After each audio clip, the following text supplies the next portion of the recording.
Alors, pourquoi certaines entreprises restent invisibles malgré leurs efforts marketing, en tout cas en termes de communication? Déjà, il faut savoir que le marketing, ça arrive vraiment dans une phase où on a une idée, on a ce qu'on appelle un product market fit. On a un produit qui est demandé par des clientes ou des clients. D'accord? On sait effectivement quels sont les arguments de vente de mettre en avant pour que ce produit ou service soit demandé.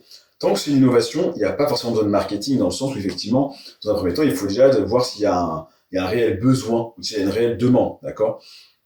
Ensuite, souvent, on a affaire à des stratégies de communication trop génériques, qui vont pas toucher une cible précise, puisque forcément, les entrepreneurs et entrepreneuses veulent toucher tout le monde.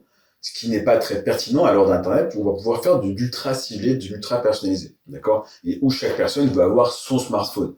Au final, quasiment tout le monde a soit un Samsung, soit un iPhone, mais les gens ont l'impression d'avoir choisi et ils veulent avoir le choix, puisque l'Internet donne cette impression d'avoir le choix, d'accord? Souvent, il y a une espèce d'absence de stratégie SEO. Donc le SEO, c'est pas seulement se référencer sur le site web, mais c'est aussi s'intéresser à quels sont les mots que recherchent les internautes au quotidien sur Google, quels sont les mots que recherchent les internautes sur les réseaux sociaux, pouvoir parler finalement avec des mots qu'ils vont eux comprendre et se rendre visibles sur Google. Parce que la majeure partie des entreprises se rendent automatiquement invisibles, tout simplement parce qu'ils décident de, de faire des positionnements pas forcément très clairs et d'utiliser des mots ou des vocabulaires qui vont pas être ceux utilisés par la cible. C'est un peu comme si moi j'allais au magasin et que je vois le nouveau Schlumblum. Bah, si je sais pas ce que c'est, ça va pas forcément me marquer. Le nouveau gâteau au chocolat, si j'aime les gâteaux au chocolat, tout de suite je vais aller voir, ah, d'accord, c'est le nouveau gâteau au chocolat Schlumblum, d'accord?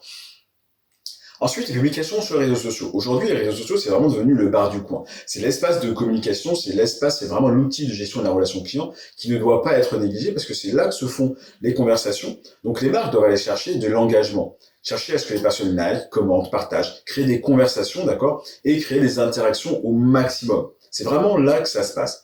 Euh, je peux entendre que parfois il y a un manque de régularité dans la production de contenu, d'accord? Mais il ne s'agit pas forcément d'en faire tous les jours. Il s'agit de faire du contenu de valeur. Du contenu de valeur, c'est du contenu qui apporte des solutions, des conseils à la clientèle vraiment auquel on s'adresse, d'accord? Donc il faut bien la connaître, savoir quels sont les positionnements, quelles sont les valeurs qu'ils attendent, et leur démontrer, leur montrer qu'on peut effectivement les aider.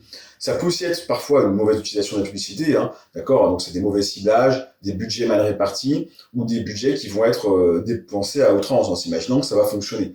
Un mauvais message qui est envoyé à beaucoup plus de personnes que prévu peut simplement vous nuire.